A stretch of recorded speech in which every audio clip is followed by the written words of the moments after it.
नवरी मिळे हिटलरला या मालिकेच्या 28 तारखेच्या भागात आपण पाहणार आहोत की कालिंदी लीलाला बोलत असते, तू आवाज चढव आणि सांग त्यांना तू त्यांची सासू आहेस, तुझा अपमान ते नाही करू शकत. तितक्यात तिथे दुर्गा येते आणि बोलते, लायकी नसताना जहागीरदारांची बरोबरी केली तर दुसरं काय होणार. दुर्गा पैसे काढते, रेवतीच्या हातावर ठेवते आणि बोलते, तुमची नुकसान भरपाई. हा दिवस कायम लक्षात ठेवायचा आणि आमच्या वाटेला जायचं नाही. त्यावर कालिंदी लीलाला बोलते, आत्ता तरी तोंड उघड, तू कोण आहेस, विसरलीस की काय. तू अशा पार्ट्या रोज करू शकते. त्यावर दुर्गा बोलते, कोण आहे ही. तेव्हा कालिंदी बोलते, विसरलात का, ही सासू आहे, अभिराम जहागीरदारांची बायको. त्यावर दुर्गा बोलते, आणि त्याच अभिराम जहागीरदारांनी तिला घराबाहेर काढले कायमचं.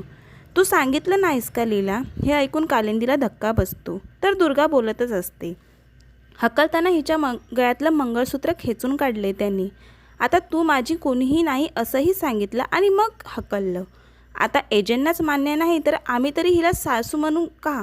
कालिंदीला काही समजत नसतं. ती लीलाला विचारत असते, पण ही दुर्गा मात्र लीलाची लायकी काढत असते. ती बोलत असते, ह्या तुझ्या कपट्या मावशीने भरवलंय ना तुला एजंटशी लग्न कर म्हणून, आणि आम्ही तुला पुन्हा घरात घेणार नाही. आईची जबाबदारी असते मुलीला शिस्त लावणं, पण आईला शिस्त नाही तर मुलीकडे कुठून येणार. त्यावर लीला चिडते आणि ती दुर्गावर चिडते आणि इथून निघूयात असं बोलते. तितक्यात सरस्वती येते आणि ती बोलते, ॲडव्हान्स घेतलाय ना, पार्टी झाल्याशिवाय निघायचं नाही. पण लीला बोलते, आम्ही तुमच्या घरचे नोकर नाही आणि जिथे माझ्या मावशीचा अपमान होतो तिथे आम्ही कुणीच थांबणार नाही. त्यावर दुर्गा बोलते, आता तुला एजंटच्या आयुष्यात जागा नाही हे लक्षात ठेव आणि मगच जा. पण लीला बोलते, त्यापेक्षा तुम्ही माझ्या 3 गोष्टी कायम लक्षात ठेवा दुर्गा मॅडम. पहिली गोष्ट, माझी एजंटशी लग्न झालं आहे आणि मी त्यांची बायको आहे. दुसरी गोष्ट, तुम्हाला कितीही त्रास होत असला तरी मी तुमची सासू आहे. आणि तिसरी गोष्ट, वेळ आल्यावर तुम्हाला समजेलच. लीला तिथून निघून जाते. इथे एक मुलगा फुगे विकत असतो. एजे त्याला बघतात. एजेंना लीलाची आठवण येते. एजे त्या मुलाला विचारतात, तुला ह्या फुग्यांशी स्वतः खेळावंसं नाही वाटत का.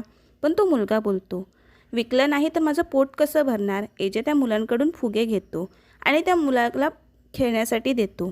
तो मुलगा एजेंना अंकल बोलतो आणि हे ऐकून एजेला पुन्हा एकदा लीलाची आठवण येते. इथे आजी अंतराच्या फोटोकडे बघत विश्वाला बोलतात, सीडी घेऊन ये, मला इथून अंतराचा फोटो काढायचा आहे. हे ऐकून विश्वाला धक्का बसतो. तो खूप घाबरतो. तो आजींना समजवण्याचा प्रयत्न करतो, पण आजी तरीही त्याला सीडी आणायला पाठवतात.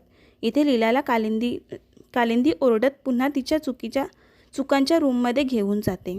कालिंदी लीलाला ओरडत असते, तुझ्या चुका करण्याची मला खूप भीती वाटते. बाप्पाची कृपा आणि त्यामुळेच तुझं एजंटशी लग्न झालं. वाटलं होतं आता सर्व नीट होणार, सर्व कर्ज संपणार, पण नाही, मी चुकीचे होते. तुझ्यासारखी मुलगी कधीच सुधारू शकत नाही. कालिंदी लीलावर खूप भडकलेली असते. बाबा मात्र बाहेरून ऐकत असतात. कालिंदी बोलत असते, नवऱ्याने टाकलेल्या मुलीच्या बहिणीशी कोण लग्न करणार. तुझ्यामुळे सेकंड हँड आयुष्य जगले मी. तुझ्यामुळे माझं आयुष्य बर्बाद झालं आहे. लवकरात लवकर माझ्या घरातून निघायचं. इथे विश्वा अंतराचा फोटो काढतो आणि ते एजे बघतो आणि एजे खूप चिडतो. विश्वा तिथून निघून जातो. आजी बोलत असतात, अंतरा तुझ्या मनात असते ना, मग या फोटोंची काय गरज आहे. या घरातील सर्व फोटो मी नाहीसे केले तरी तुला अंतराची आठवण येईलच ना. आजी बोलतात, डोळे मीट, आठव तिला. काय झालं, अंतराचा चेहरा येणार नाही डोळे मिटल्यावर याची खात्री नाही वाटत का. एजेला आठवत असतं दिवसभर त्याला लीलाची किती वेळा आठवण आली ते, पण एजे ते मान्य करायला तयार नसतो. आजी बोलत असतात, तू तिला तिची बाजू मांडण्याची एकही संधी दिली नाही. तू तिला घराबाहेर काढलं कारण ती खूप चांगली आहे. तुला भीती वाटते की ती तुझ्या बायकोची जागा घेईल. आता कालिंदीने घराबाहेर काढले लीलाला, त्यामुळे नीला पुन्हा एकदा जहागीरदाराच्या घरी जाणार का हे पाहणं खूप रंजक ठरणार आहे. असेच रोज नवनवीन अपडेट जाणून घेण्यासाठी आपल्या चॅनलला नक्की सबस्क्राईब करा. थँक्यू.